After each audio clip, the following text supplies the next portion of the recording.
నువ్వసలు మనిషివే కాదని ఇప్పుడు తెలుసుకున్నాను. తెలుసుకున్నావుగా, ఇక వెళ్ళు.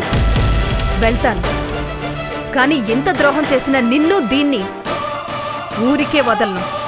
ఏం చేస్తావు?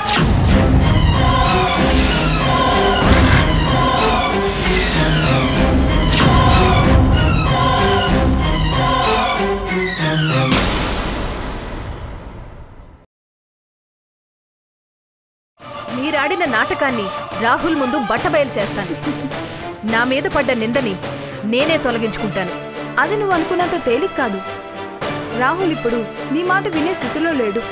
ఎందుకంటే నువ్వు మంచిదాను కాదని మేమతని అంత స్ట్రాంగ్గా నమ్మించాం అని నువ్వనుకుంటున్నావు. అబద్ధాన్ని నమ్మినవాడు నిజాన్ని ఎందుకు నమ్మడు? నమ్మడు, ఎందుకంటే దానికున్న పవర్ దీనికి లేదు కాబట్టి.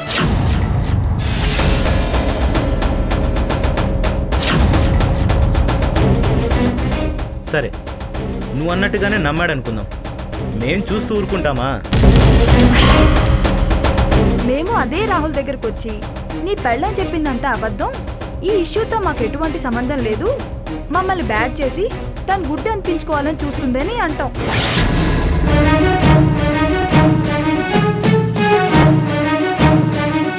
అప్పుడేమవుతుంది? కథ మళ్ళీ మొదటికొస్తుంది. మరోసారి నువ్వు నీ మొగుడు చేత చీ కొట్టించుకుంటావు. కాబట్టి ఇదంతా జరిగే పని కాదు.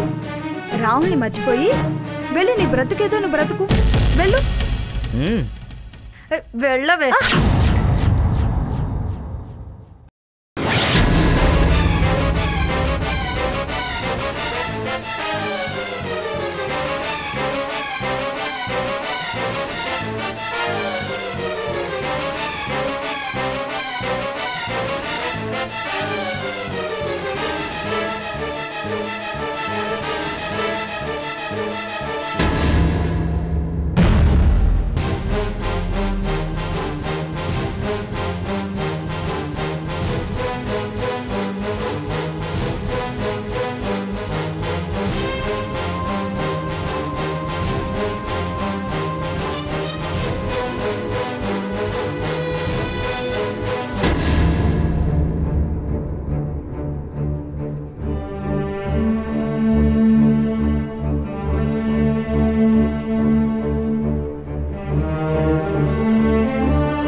ఎవరో పెట్టిన అర్థం లేని ఆంక్షలకి నువ్విలా మనసు మార్చుకుంటావని నేను అనుకోలేదు. ఆ నిర్ణయం తీసుకునే ముందు ఒక్క క్షణం నా గురించి కూడా ఆలోచించుండాల్సింది కార్తీక్.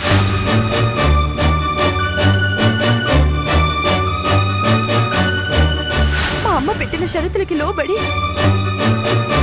నన్ను మా అమ్మకు అప్పగించేస్తావా?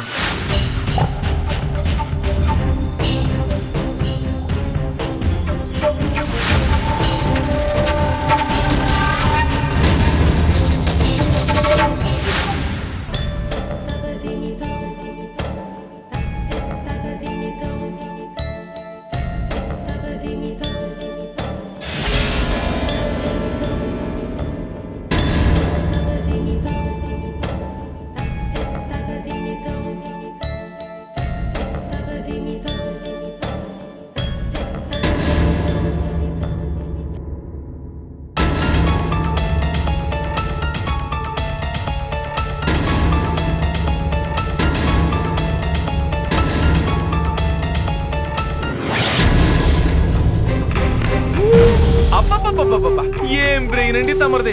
మ్యూజియం బీరువాలో భద్రంగా దాచాల్సినంత గొప్ప బ్రెయిన్ అండి. మరి లేకపోతే ఏంటండి? మీకు ఇష్టం లేని ఈ ఇంటి కోడల్ని ఇంటర్నేషనల్ లెవెల్లో ప్లాన్ చేసి పుట్టింటికి పంపించింది మీరేనా? ఇష్టం లేని వాళ్ళ దగ్గర ఉన్న మీ కూతుర్ని వెనక్కి రప్పించుకోవడానికి మా పిచ్చి బావ రాఘవరావుని పావుగా వాడుకుంటుంది మీరేనా? నాకు తెలిసండి, ఇంత గొప్ప బ్రెయిన్ వాళ్ళనాడు పల్నాటి నాగమ్మకు ఉండేదండి, వీళ్ళనాడు ఈ యశోధరాదేవికి ఉందండి. ఇక మీరేం మాట్లాడటానికి లేదండి, అంతే.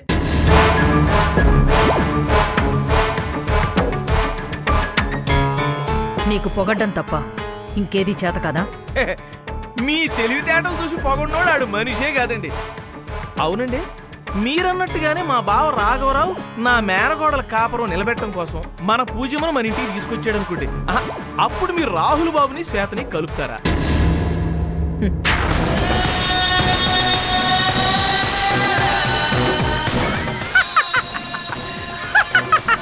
అర్థమైందండి. రేపు మీరు చెయ్యబోయే ఘోరం ఐమాక్స్ తెర మీద 3D కళ్ళజోడు పెట్టుకుని చూసినంత క్లియర్గా కనిపిస్తుందండి సినిమా. నా ఉద్దేశం అండి, పెళ్ళైన మన రాహుల్ బాబు పెళ్లి కాని బ్రహ్మచారిలా జీవితాంతం గడపాల్సిందేనా అని. వాడికేం కర్మ? లోకం ఏమన్నా గొడ్డుపోయిందా? శ్వేత పోతే జ్వాలొస్తుంది. నా వల్ల కాదండి. పొగిడితేనేమో పొగిడేమంటారు. మీ ప్లాన్ ఇంటే మాటలు రాని మోగోడు కూడా పొగడకుండా ఉండలేడండి. ఏమండి, ఇంత జరిగాక ఇంత చూశాక నా మనసులో ఉన్నమాట ఓపెన్గా చెప్పేస్తున్నానండి.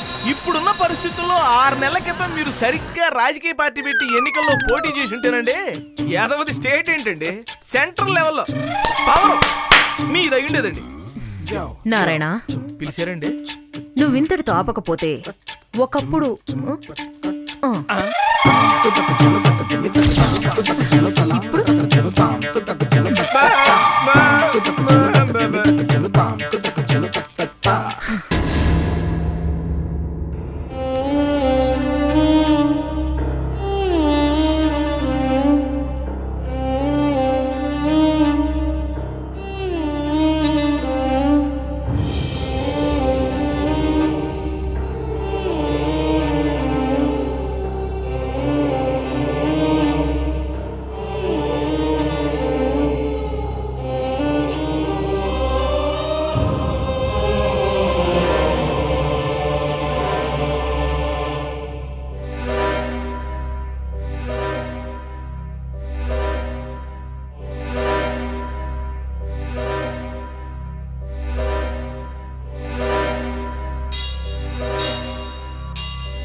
భగవంతుడా, ఇప్పుడు నాకేది దారి?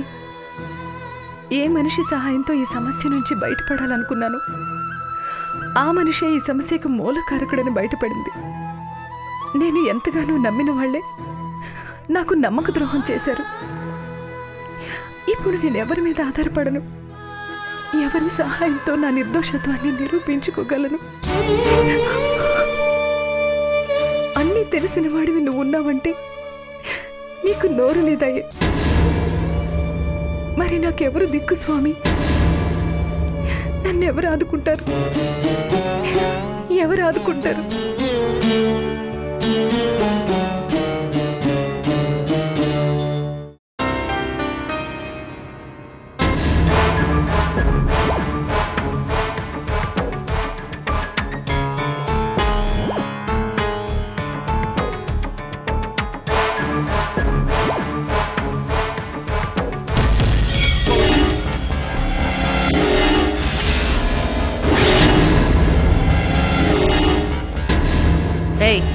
ఎవరు?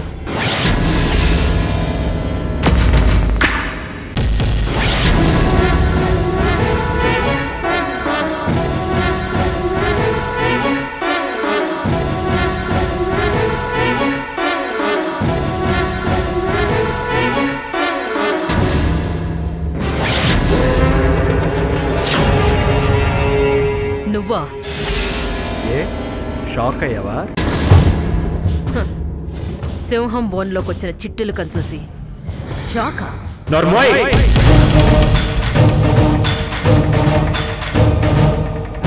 నువ్వు సింహానివా? నీకు గుడ్ బై కొట్టి నా గూటికి చేరిన నీ కూతుర్ని తిరిగి తెచ్చుకోవడానికి నానా తంటాలు పడుతున్నావు.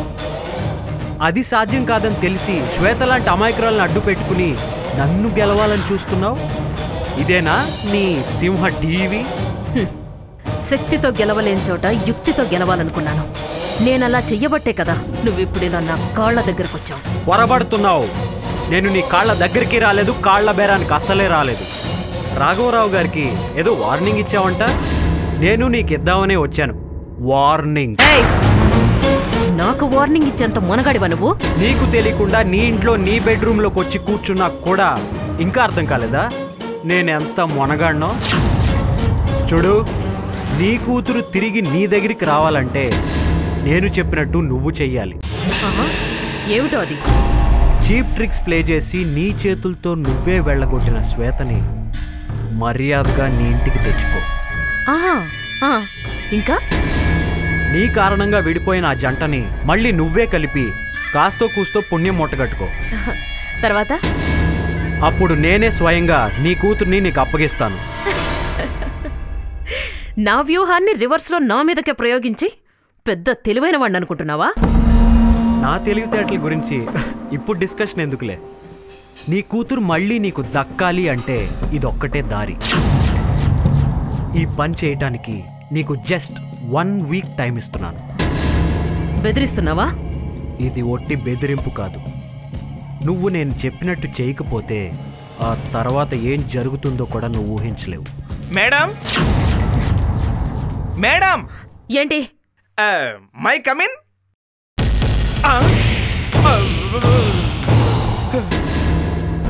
మేడం, నేను ఇప్పుడే లోపలికి వచ్చింది. ఈడెప్పుడు లోపలికి వెళ్ళాడు? రేయ్,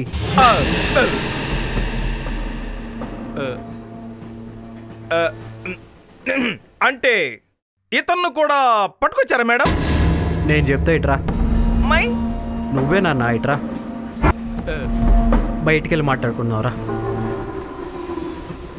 ఒరే గొట్టం, తీసుకురావడానికి ఎత్తుకురావడానికి నేను కుందేలు పిల్లని కాదురా. నేనే మీ మేడంకి షాక్ ట్రీట్మెంట్ ఇద్దామని వచ్చాను. రేయ్, నువ్వు నాకు షాక్ ట్రీట్మెంట్ ఇవ్వడం ఏంట్రా?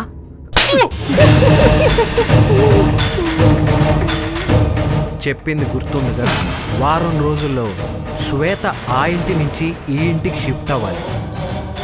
లేదనుకో వాడి పరిస్థితే నీకు వస్తుంది. అంతవరకు తెచ్చుకోవనుకుంటున్నాను.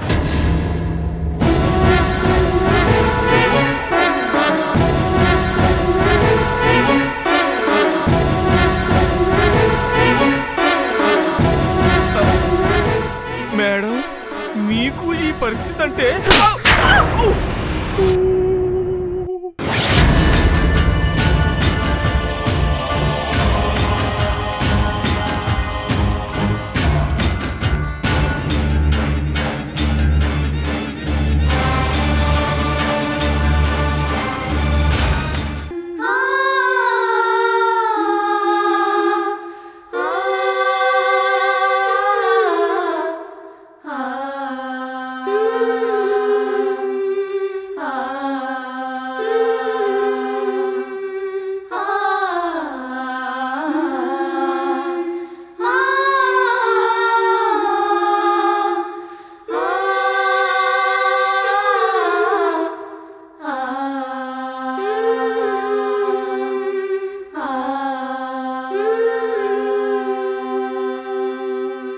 పాపం నాన్న అనుక్షణం నా గురించి ఆలోచిస్తూ తల్లడిల్లిపోతున్నారు.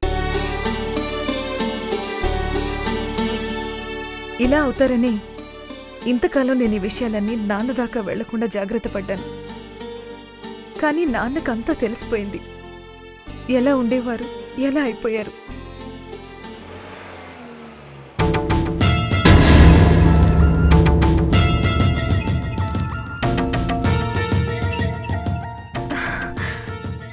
కార్తీక్,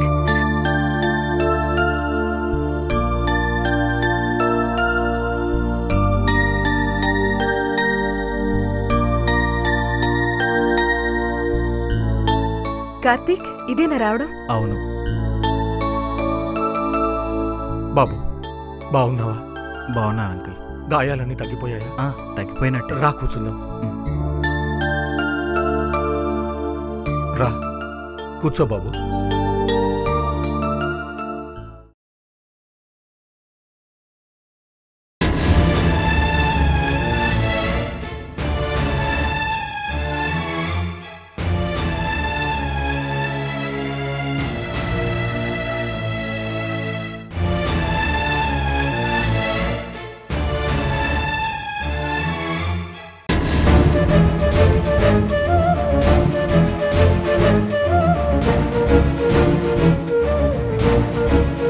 బాబు, ఆ యశోధర మా అమ్మాయికి చాలా అన్యాయం చేసింది బాబు. అది తెలుసుకునే వచ్చాను అంకుల్.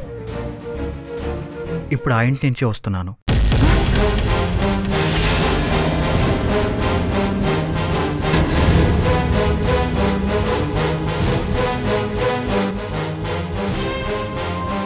నీలాంటి మంచి అమ్మాయికి అలాంటి అత్తగారు దొరకటం నిజంగా నీ దురదృష్టం. మనుషుల్లో ఎందరో దుర్మార్గులు ఉంటారు. వాళ్ళ లాభం కోసం ఎదుటి వాళ్ళకి కష్టం నష్టం కలిగించే స్వార్థపరులు ఉంటారు. కానీ అయిన వాళ్ళ జీవితాల్లో ఆరని చిచ్చుపెట్టి ఆ మంటను చూసి మురిసిపోయే యశోధర లాంటి వాళ్ళు చాలా రేర్గా ఉంటారు. అసలు ఏం జరిగింది శ్వేత? యశోధర నిన్న ఆ ఇంట్లో నుంచి ఎందుకు వెళ్ళగొట్టింది?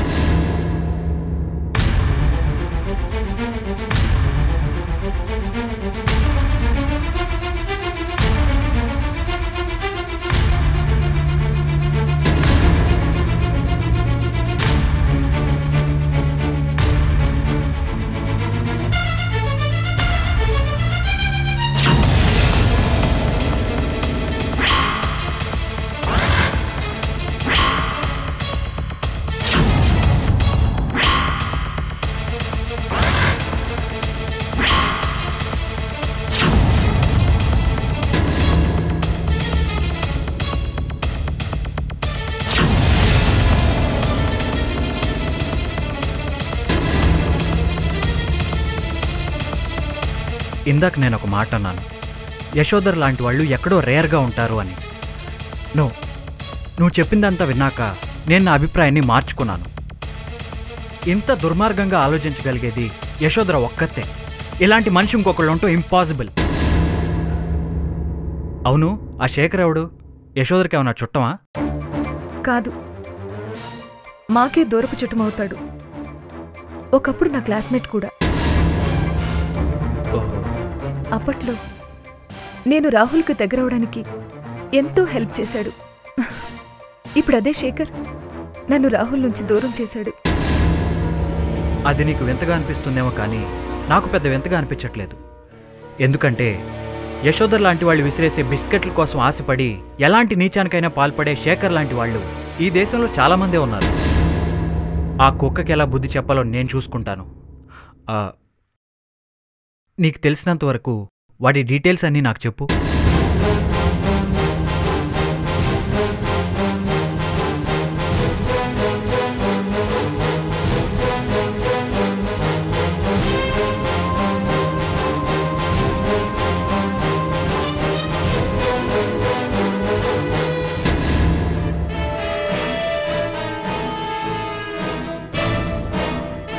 ఆ కార్తీక్ గడు గుట్టిన దెబ్బకి మనకు గోబ గుయ్యమన్నట్టే ఈ మేడంకి కూడా మైండ్ బ్లాక్ అయిపోయినట్టుంది.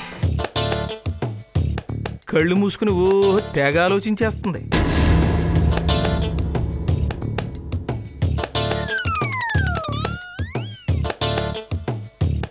ఏంటా చూపు? అబే ఏం లేదండి మేడం. కంటి చూపుతో కారు చిచ్చు పుట్టించగల తమరు కళ్ళు మూసుకుని ఇలా కూల్గా ఆలోచిస్తుంటేను.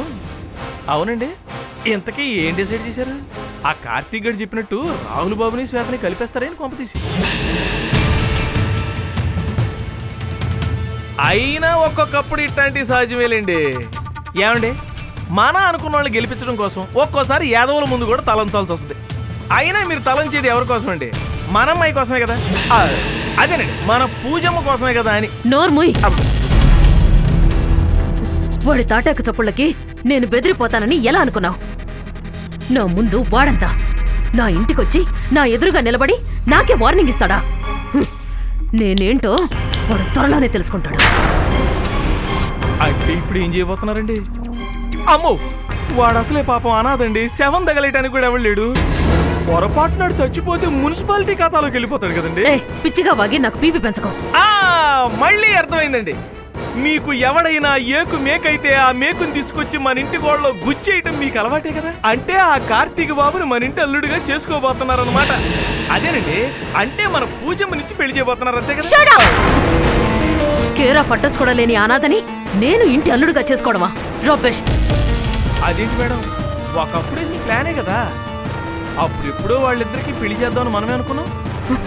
అప్పటి పరిస్థితులు వేరు. ఆ చందు వాడికి దక్కకూడదని వాడిని దారి మళ్లించడం కోసం అప్పట్లో అలా చేయడానికి పూనుకున్నాను. ఇప్పుడు ఆ చందు లేదు, వాడికి పెళ్లి చేయాల్సిన అవసరం నాకు లేదు. అబ్బా, ఇదంతా సరేనండి. అసలు ఇప్పుడు మీరు ఏం చేయబోతున్నారో చెప్పండి. టెన్షన్తో చచ్చిపోతున్నాను.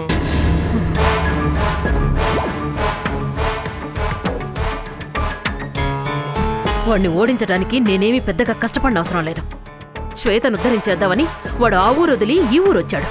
ప్రస్తుతం ఇక్కడే ఉన్నాడు. మరి అలాంటప్పుడు అక్కడ పూజ ఒంటరిగా ఉన్నట్టేగా. ఒంటరిగా ఉన్నదాన్ని వలేసి పట్టుకోవడం మనకు తేలికేగా. ఓహో, మీ దగ్గర పనిచేస్తున్నందుకు నాకు చాలా ఆనందంగా ఉందండి మేడం. పాదరసం లాంటి మీ ప్లాన్ని ఇమీడియట్గా అమలు చేసేస్తానండి. ఓ 10 మందిని ఎట్టుకెళ్ళి పూజమ్మని తీసుకొచ్చేస్తానండి. తమరు ప్లస్ చేస్తే నేను ఇమీడియట్గా బయలుదేరుతానండి. నువ్వు అక్కర్లేదు. పోనీ ఆ యోగి గడు ఎక్కడ ఉన్నాడో కనుక్కోమంటారా? వద్దు, వాడు చేసిన పనులన్నీ ఫెయిల్ అయ్యాయి. నల్గొండలో మన మనుషులు ఇంకెవరైనా ఉన్నారా? మన సంటిగాడు ఉన్నాడు కదండి, ఆడికి కలపమంటారా? వాడికి ఫోన్ కలుపు. అంటే నా ఫోన్లో 5 రూపీసే బ్యాలెన్స్ ఉందండి. మన ఫోన్లో చేద్దామండి.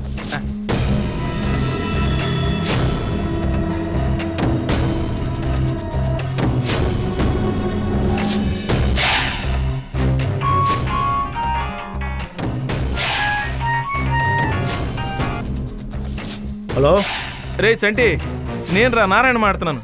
మేడం నీతో మాట్లాడతారంట, లైన్లో ఉండు. మేడం. చంటి, నమస్తే మేడం. నేను చెప్పేది జాగ్రత్తగా విను. ఆ కార్తిక్ గాడు ప్రస్తుతం ఇక్కడే హైదరాబాద్లో ఉన్నాడు. అక్కడ పూజ ఒంటరిగా ఉంది. ఇదే మనకు మంచి అవకాశం. ఈ రాత్రే పూజ ఫోటో మీకు అందించే ఏర్పాటు చేస్తాను. తెల్లవారగానే దాన్ని వెతకడం ప్రారంభించండి. కార్తీక్ అక్కడికి చేరకముందే పూజ నా దగ్గరికి చేరాలి. అర్థమైంది మేడం. కానీ అమ్మాయి గారు ఎక్కడున్నారో తెలుసుకోవడం ఎట్లా? అది ఇంతకు ముందున్న ఇంటి అడ్రస్ చెప్తాను, వెళ్ళి వెతకండి. ఒకవేళ అక్కడ లేకపోతే ఊరంతా జల్లెడ పట్టండి. జాడ మీరే తెలుసుకోండి. ఎలాగైనా దాన్ని నా దగ్గరకు చేర్చాలి. గట్లనే మేడం. ఈసారి మనం ఫెయిల్ అవ్వకూడదు. పని పూర్తవగానే నాకు ఫోన్ చేయి. ఓకే మేడం, అలాగే. ఆహాహా, బ్రహ్మాండమైన ప్లాన్ వేశారండి మేడం. పూజమ్మ ఇంటికి వచ్చేసినట్టేనండి. గ్రాండ్గా పూజమ్మని బ్యాండ్ మేళంతో వెల్కమ్ చేద్దాం అనుకుంటున్నాను. మీరేమంటారు? పరాయి మగాడితో పారిపోయిన నా కూతురికి పబ్లిసిటీ ఇవ్వడం అంటే ఇది. నీ చెత్త ఐడియాలు కట్టిపెట్టి వెళ్ళి పనిచేసుకో. సారీ మేడం, కాస్త ఆనందంలో టంగు స్లిప్ అయింది.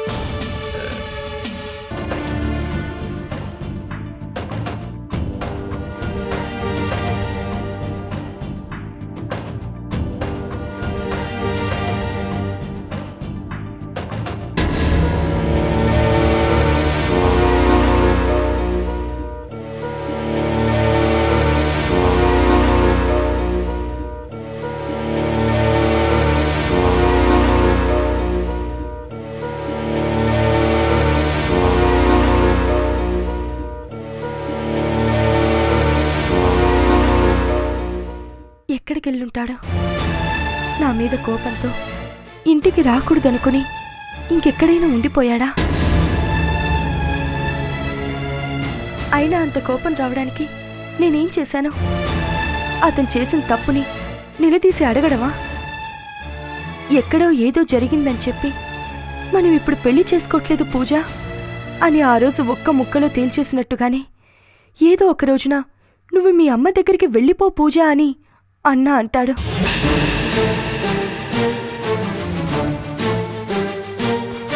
ఇంతకీ ఇప్పుడెక్కడికి వెళ్ళినట్టు, ఎక్కడున్నట్టు?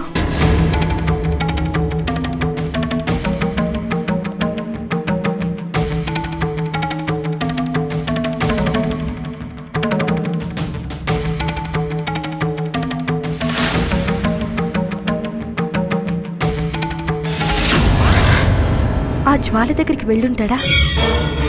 అంతే అయి ఉంటుంది. లేకపోతే ఇంత లేట్ అయితే నాకు కనీసం ఒక ఫోన్ అన్నా చేయకుండా ఉండడు.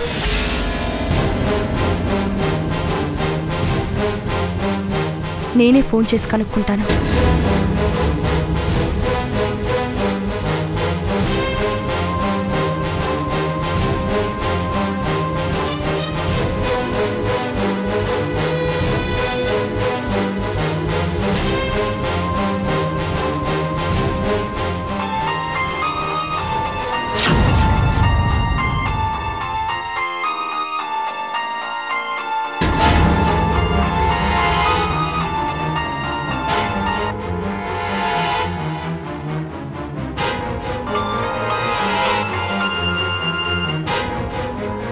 చెప్పు పూజ. ఎక్కడున్నావు కార్తీక్? పని మీద ఒక చోట ఉన్నానులే. అదే, ఏ పని ఏ చోట? ఏ చెప్పలేవా?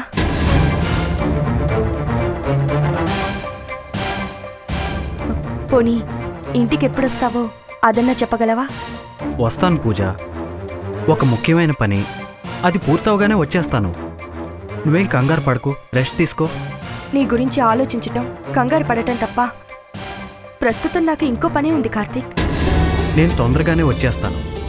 నువ్వు అనవసరంగా ఆవేశపడి మనసు పాడు చేసుకోకు. సరే, నీ ఇష్టం వచ్చినప్పుడే రా.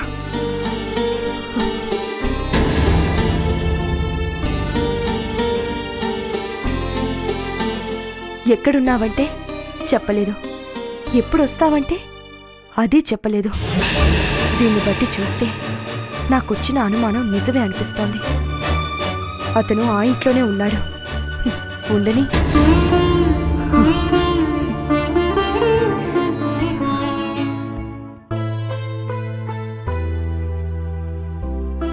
ఇప్పుడు నువ్వు చెప్పిందంతా విన్నాక ఆ యశోధర్ని మనిషనాలో ఇంకేమనాలో నాకు అర్థం కావడం లేదు. శ్వేతకు ఇంత అన్యాయం తలబెడుతుందా? ఇందులో ఆశ్చర్యం ఏముంది కోమలి? అన్యాయానికి ప్రతిరూపం ఆ యశోధర. నిజమే. కూతురు అని కూడా చూడకుండా పూజలు అన్ని కష్టాలు పెట్టిన మనిషికి కోడల్ని కష్టపెట్టడం ఓ లెక్క. అది సరిగాని కార్తీక్, ఇంతకీ శ్వేత నిర్దోషి అని నిరూపించడానికి నువ్వేం చేయాలనుకుంటున్నావు?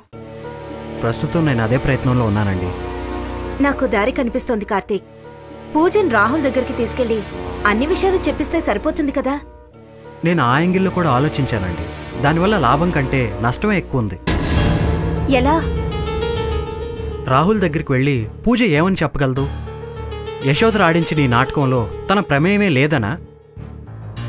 ఆ యశోధర పూజ పేరుతో ప్రియను అడ్డు పెట్టుకుని ఇదంతా జరిపించింది. నిజమే. ఈ దారిలో వెళ్తే అపార్థాలు ఇంకా పెరిగే ప్రమాదం ఉంది. మరేం చేద్దాం అనుకుంటున్నావు? ఈ నాటకంలో ముఖ్య పాత్ర పోషించింది ఆ శేఖర్ గాడు, ప్రియ. వాళ్లను పట్టుకుని వాళ్ల ద్వారానే రాహుల్ కళ్ళు తెరిపిస్తాను. గుడ్. నీ ఆలోచన చాలా బాగుంది కార్తీక్. వెంటనే ఇంప్లిమెంట్ చేయి. ఎలాగైనా రాహుల్ కళ్ళు తెరిపించి శ్వేత కాపురాన్ని నిలబెట్టు కార్తీక్. అందులో ఎలాంటి సందేహం లేదు. నేను వస్తానండి. మంచిది. ఎప్పటికప్పుడు ప్రోగ్రెస్ మాకు తెలియజేస్తుంటావుగా? అలాగే, వెళ్ళొస్తాను.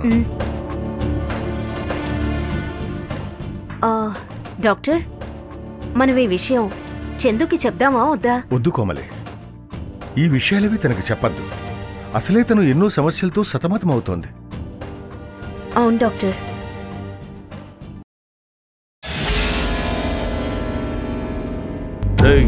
అందరూ జాగ్రత్తగా అయినుండ్రి.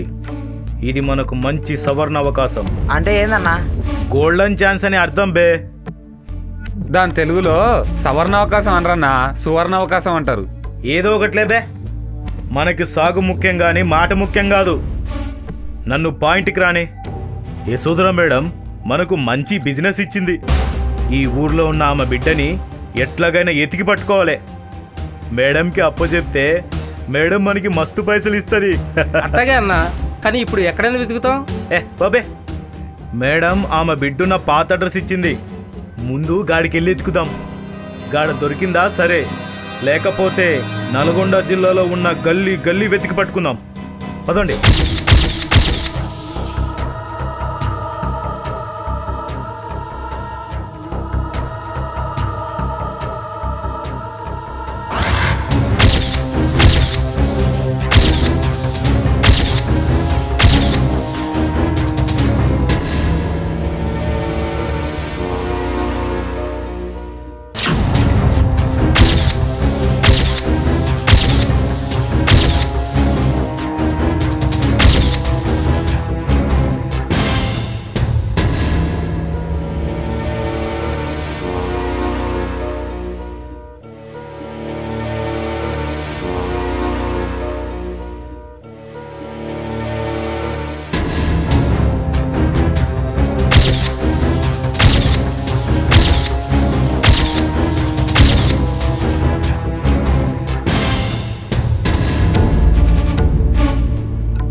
పోనీ ఈ అడ్రస్ అయినా తెలుసా?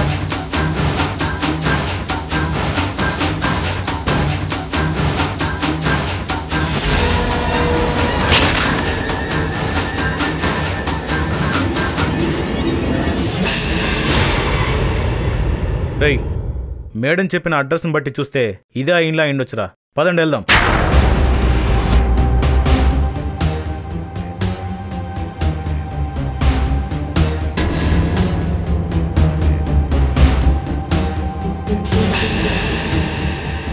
అటు చూడరా. తాళం వేసిందేంట్రా? ఎక్కడికి వెళ్ళి ఉంటుంది? ఉందో లేక పారిపోయిందో.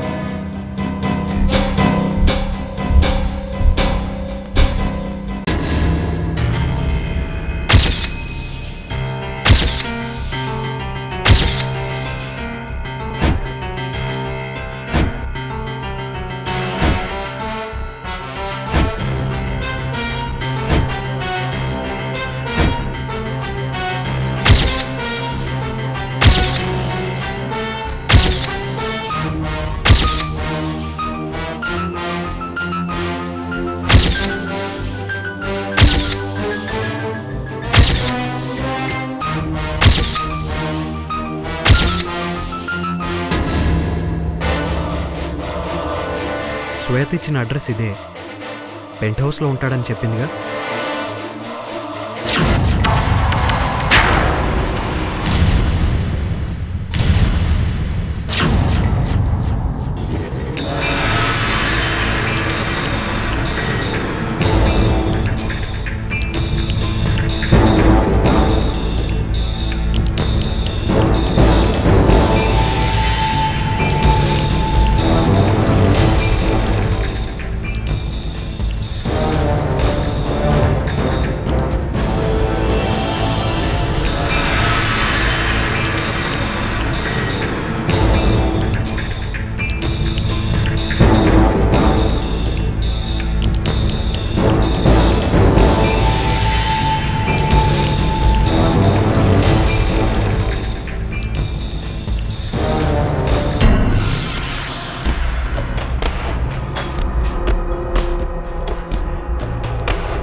ఎక్స్క్యూజ్ మీ, పైన పెంట్ హౌస్లో శేఖర్ అనే అతను ఉండాలి.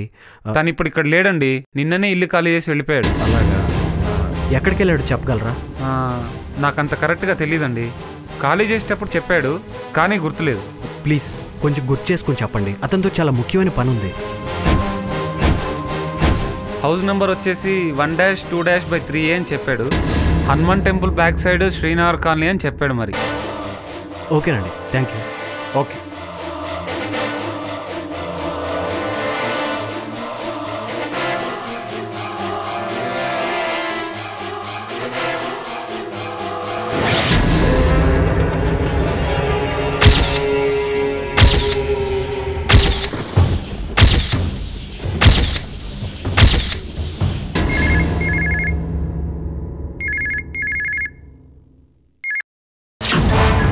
హలో మేడం, ఆ కార్తీక్ శేఖర్ గాడి గురించి ఎంక్వైరీ చేస్తూ ఇక్కడే తిరుగుతున్నాడు మేడం. వేస్ట్. వాడెంత ట్రై చేసినా శేఖర్ వాడి చేతికి దొరకడం. ఎందుకైనా మంచిది వాడి మీద కన్నేసి పెట్టండి. అలాగే మేడం. కార్తీక్, నన్ను ఎదుర్కోవడానికి నువ్వు చాలా